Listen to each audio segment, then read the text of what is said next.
The sun always shone on the mountains of Fibble. The wind and the rains never came. To call the place beautiful, no one would quibble, though hard on the feet, they'd exclaim. But high in those hills, past the rocks and the rubble, so high that the clouds were below, sat two tiny towns that were nothing but trouble. As you listen, you'll see that it's so. Now, the town to the west that thought it was best bore the name Flibber-o-loo, where the women and men since 1710 have worn on their heads one large shoe. Now, in town number 2, one big shoe wouldn't do, so the people of Jibber-de-lot would look down and bellow at shoe-headed fellows and place on their own heads a pot. Mine's really more of a kettle. For days without end, these two neighbors would bicker as to whose headgear was best, and the shoes and the pots would fly ever thicker, from morning to night without rest. But not all of the people who lived in these cities were angry and bitter and vile. A few would write poems and sing happy ditties and greet all their friends with a smile. One Flibbian fellow who hated to fight tried hard not to act like a mobster. While pots crashed around him from morning till night, he'd just play with his pet wind-up lobster. They kept to themselves, and they'd talk and they'd talk, until one day he said, "Hey, let's go for a walk. I'm tired of lying around like a squid. I want to go out there." So that's what he did. The shoe-headed boy and his blue plastic friend walked out of their town and began to descend to the dark, rocky valley between the two cities, away from his friends and their light-hearted ditties. Ba-la-la, ba-la-la. "Hey, this is swell," he said. "Gosh, this is fun. It's great that my lobster can get out and run." But neither the toy nor the boy with the shoe could see the disaster about to ensue. For up in the rocks, hidden just out of sight, were 6 beady eyes filled with anger and spite. 6 beady eyes watched our hero meander, 2 shifty crooks and their ruthless commander. "Oh, look what good fortune," the nasty one said. "Here comes the poor fool with a shoe on his head. I bet he's got money. I bet he's got gold or maybe some jewelry he'd like us to hold." Whatever the booty, I think I could stand it. Why, that's what I live for. That's why I'm a bandit." And then they attacked him from under their rock. First they knocked off his shoe, then they knocked off his sock. But the thing they did next was extremely unfunny. Why, they shook him so hard that he dropped his milk money. "Hey! He protested. I don't like your ilk. How will I go strong if I don't drink my milk?" But they didn't care. They'd accomplished their goal. So they put our friend down, stuck his head in a hole, and walked off with his money, every last nickel, then yelled back as they left, See you around, Silly Pickle. I'm a cucumber. Then he said with a moan, "Well, I guess I'm alone." But this was a loneliness he'd never known. His friends were far off and his lobster was missing. The sound he could hear was just the wind hissing. Hello? Hello? Things looked pretty grim for our Flibbian buddy, his head in a hole, his shoe bent and muddy. But then, were those footsteps? Oh, could it be true? Along came the mayor of Flibber-o-loo. Of anyone, surely he'd help the poor soul, Hello? said the boy with his head in a hole. I seem to have fallen. I seem to be stuck. But now that you're here, well, I guess I'm in luck. Oh, dear. Said the mayor, observing the shoe. A fellow in need. And he's Flibbian, too. Young man, I have noticed your dire situation, and please rest assured that I share your frustration. But how can I put this? What can I say? Maybe you understand better this way. Is that music? I'm busy, dreadfully busy. You've no idea what I have to do. Busy, shockingly busy. Much, much too busy for you. Oh, I see. As soon as the mayor had finished his song, a Flibbian doctor came strolling along. "Out of my way!" She said, starting to slide. "If you and your pickle would please step aside. I'm very important. I can't stand and chat." Well, that's not my pickle. I found him like that. Besides, it so happens I'm noteworthy, too. Why, I am the mayor of Flibber-o-loo. I'm a cucumber. I see, said the doctor. Then you'll understand without an appointment I can't lend a hand. They're folks with bronchitis, they're kids with the flu. She said to the mayor of Flibber-o-loo. If I'm not mistaken, you're quite busy too. Well, they talked about schedules, compared daily planners, till finally a voice said, Please pardon my manners. I don't mean to bug you. I see that you're busy, but being inverted has made me quite dizzy. The two other Flibians paused for a while. They looked at each other, then said with a smile, We're busy, busy, dreadfully busy. You've no idea what we have to do. Busy, busy, shockingly busy. Much, much too busy for you. 'Cause we're busy, busy, frightfully busy. More than a bumblebee, more than an ant. Busy, busy, horribly busy. We'd love to help, but we can't. Ta-ta! Oh, it was just dreadful. How could they desert their Flibian friend with his head in the dirt? That's it then. I'm finished. I'll die here down under. If they would not help me, then who would? He wondered. But wait, someone else on the road overhead.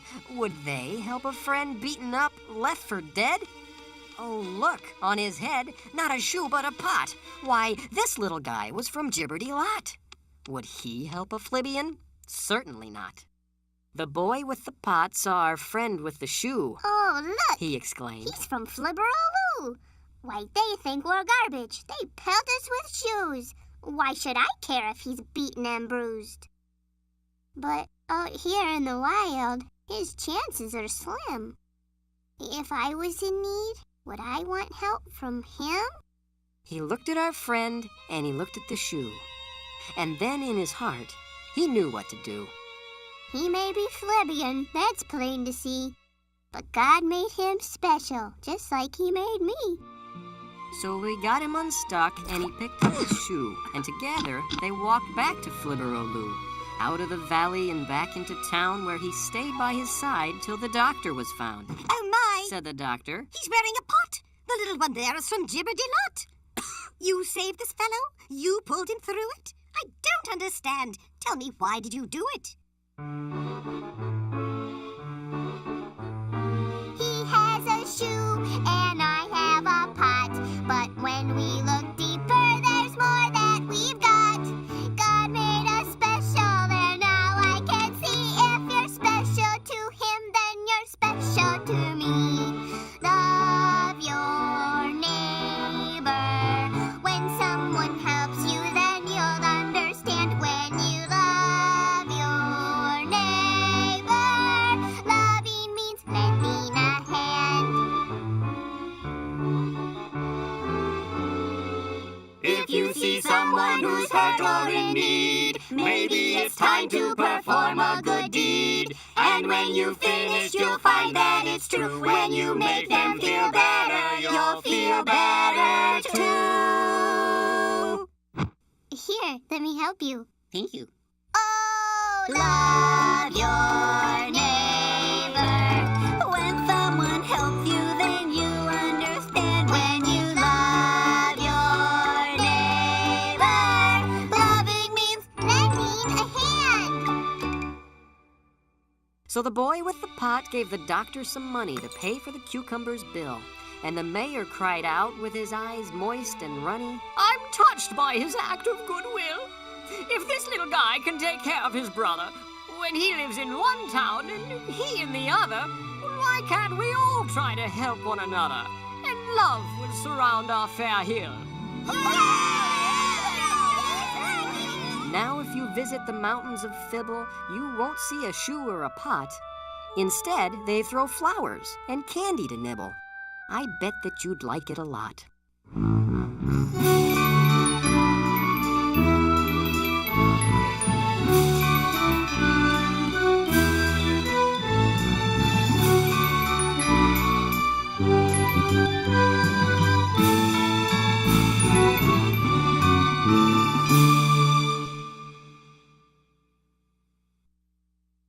And now it's time for Silly Songs with Larry, the part of the show where Larry comes out and sings a silly song.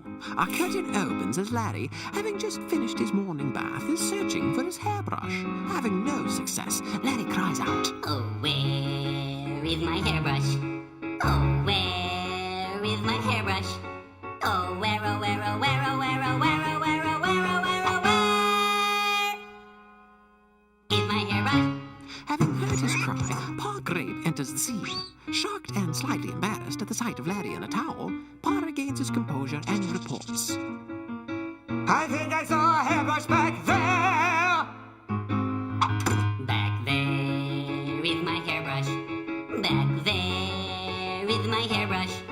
Back there, oh, where, back there, oh, where, oh, where, back there, back there, back there is my hairbrush. Having heard his joyous proclamation, Junior Asparagus enters the scene. Shocked and slightly embarrassed at the sight of Larry in a towel, Junior regains his composure and comments. Why do you need a hairbrush? You don't have any hair! Larry is taken aback. The thought had never occurred to him. No hair? What will this mean? What will become of him? What will become of his hairbrush? Larry wonders. No hair for my hairbrush. No hair for my hairbrush.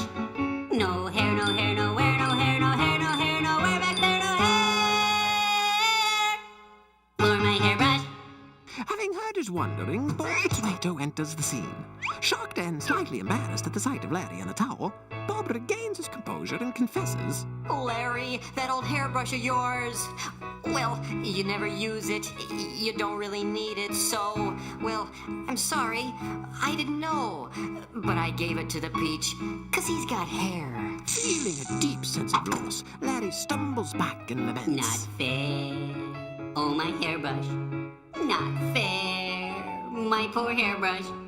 Not fair, no hair, not fair, nowhere, no hair, not fair, not fair, not fair. My little hairbrush. Having heard his lament, the Peach enters the scene. Himself in a towel, both Larry and the Peach are shocked and slightly embarrassed at the sight of each other. But recognizing Larry's generosity, the Peach is thankful. Thanks for that hairbrush. Yes, good has been done here. The Peach exits the scene. Larry smiles, but still feeling an emotional attachment for the hairbrush, calls out, Take care of my hairbrush. Take care, oh my hairbrush. Take care, don't dare not care. Take care, nice hair, no fair. Take care of my hairbrush. The end.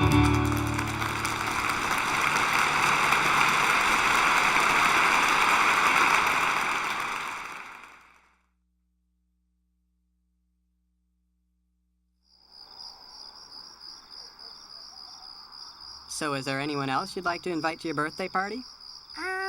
Let's see. Don't forget Louie. Oh, and Marcia. I think that's it. Are you forgetting anyone else? No, I don't think so. Well, what about Fernando? I bet he'd like to come. No, not Fernando. Why not? Well, he just moved here, so I don't know him very well. And besides, he talks kind of funny. Now, Junior, he doesn't talk funny. He just talks different. His family is from another country. Yeah, I know. It still sounds funny. You know, Junior, God wants us to love everybody, not just the people that are like us. So we need to accept others just the way they are. Besides, we can learn a lot from people who are different than us. Yeah, I suppose. I'll tell you what, you think about it, and in the morning we'll talk some more. Okay? Okay. Good night, Junior. Good night, Dad.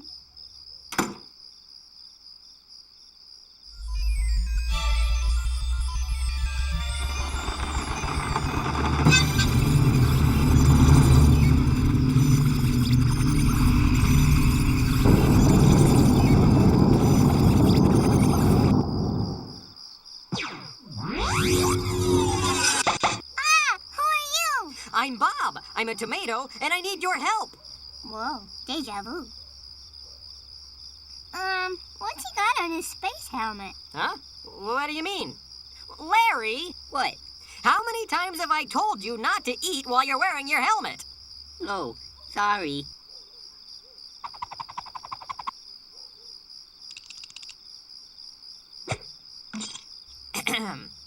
We need your help, Junior. Our starship, the USS Apple Pies, is in grave danger.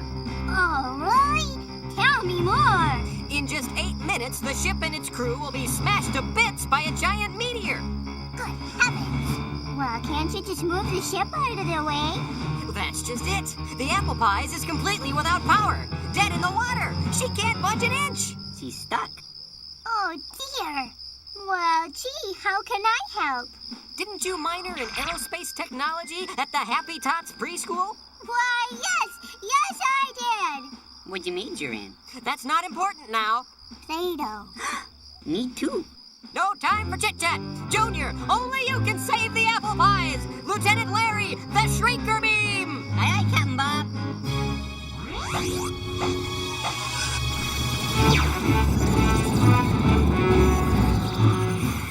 I think my helmet's on backwards.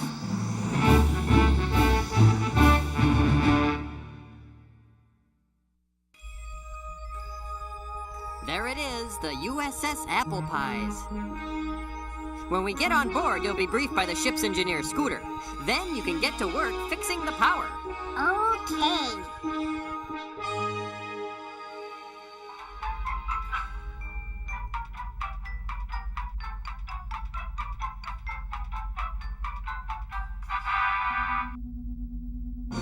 Oh, Captain, you've returned. Hello, Scooter. Any luck? I'm afraid not, Captain. The engines have got no power, and we've only 5 minutes till that meteor smashes us to bits. How many people are on the ship? 364. And how many escape pods are there? 2. Drat. How much do you know about this meteor? Ah, funny you should mention it. Our sensors have just determined that the meteor is made entirely out of... What? Out of what? Popcorn! A popcorn ball meteor. The worst kind. Would that be caramel or cheese? Because I don't like that cheese stuff very much. It gets stuck to my tooth. It makes precious little difference when it hits it 5,000 miles an hour. Ah, good point.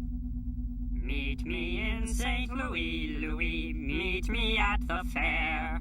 Hey, who are those guys? Lights are Huh? shining Oh, any never place mind but there. them. They're We the will new dance the guys. hoochie coochie. I will be your tootsie wootsy. Meet me in St. Louis. I'll be waiting there. Well, maybe they'd have some ideas. What? Not the new guys.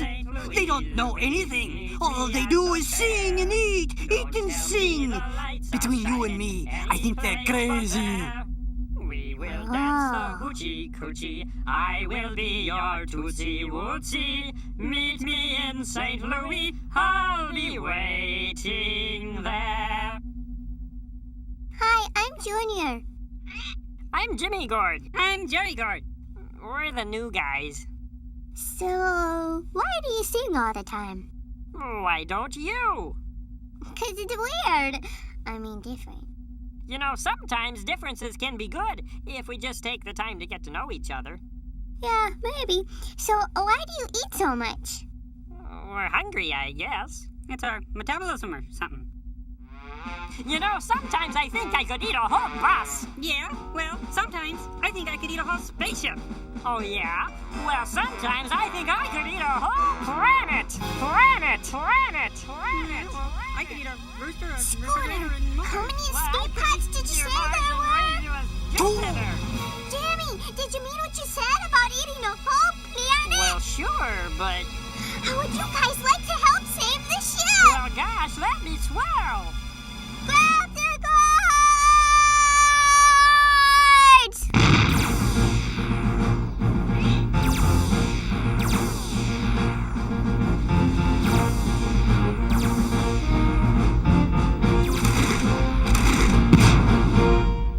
So then, we'll just stay here?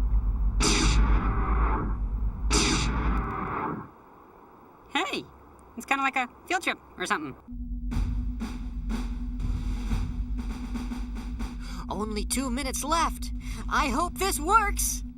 Do you know the Muppets? Muffin Man, the Muffin Man, the Muffin Man. Do you know the Muffin Man? He lives on Drury Lane. I bet I could eat all his muffins. Oh, well, I bet I could eat all his muffins in his house. Yeah. Hey, look, some kind of a planet or something. Hey, maybe that's where the Muffin Man lives. No, Jerry, he lives on Drury Lane. Oh, yeah.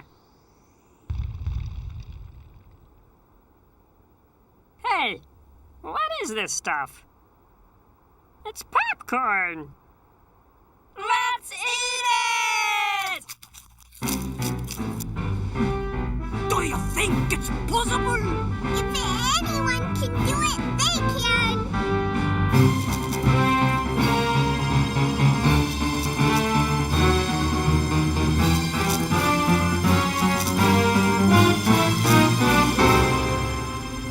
Only 10 seconds left.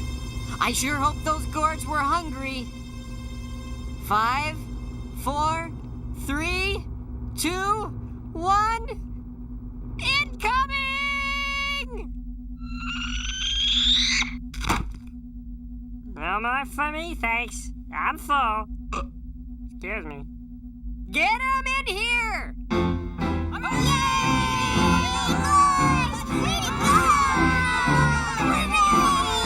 You saved the ship! Oh, it was nothing.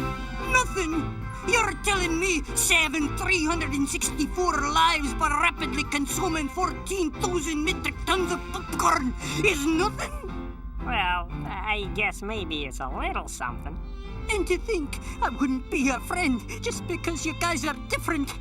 Why, if you weren't different, none of us would be here right now. Hey, guys, look at this. Well, I got a little bit hungry, so I was just snacking on the center table when I saw this. It's some kind of electrical plug or something. Plug it in. Why didn't I think of that? You guys are something else. You know, it kind of reminds me of a song. Hit it, boys. Have you ever seen a boy with funny clothes? A girl with braces on her teeth or freckles on her nose? Some kids call them oddballs. Some kids call them weird. Is it my imagination, or does Aunt Ruth have a beard? God makes lots of people in all colors, shapes, and sizes. He loves them very much, and what we need to realize is that calling people names because they're different is wrong. Instead, we need to look on them in love and sing this song. I can be your friend. I can be your friend. Any day in any weather. We can be friends and play together. Yeah, we're all pretty different. Some are skinny, some are stout. But the inside is the part that we're supposed to care about. Aye, that's where we got feelings that are very much the same. And so instead of weirdo, I think friend's a better name. I can be your friend. La la la. I can be your friend. La la la. If your hair is red or yellow, we can have lunch. I'll share my jello. I can be your friend. La la la. I can be your friend. La la la. It's okay if we are different. We can still play 'cause I can be your friend.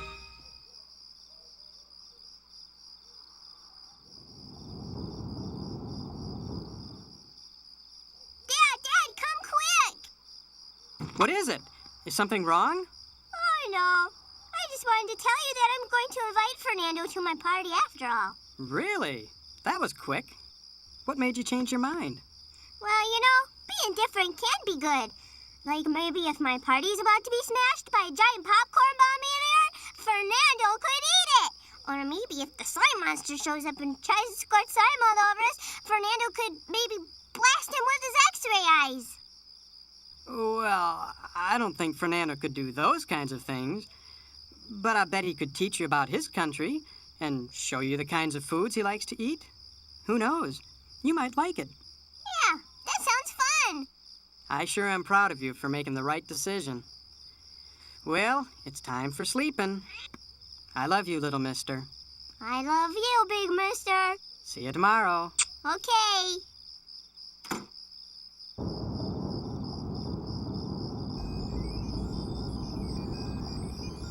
What? Well, Lieutenant Larry here dropped our map right out of the spaceship. Sorry. And, we were wondering if you could just give us directions to the freeway? I think we can make it from there. Out the window, down the street, and left at Mr. Slushy. Great. Thanks. That's what I said. I said left and Mr. Slushy. Oh, no, you said right. I distinctly remember you saying right at Mr. Slushy. Why would I say that? That'd be crazy. I'm kind of thirsty. Can we stop at Mr. Slushy? No, we need that money for tolls.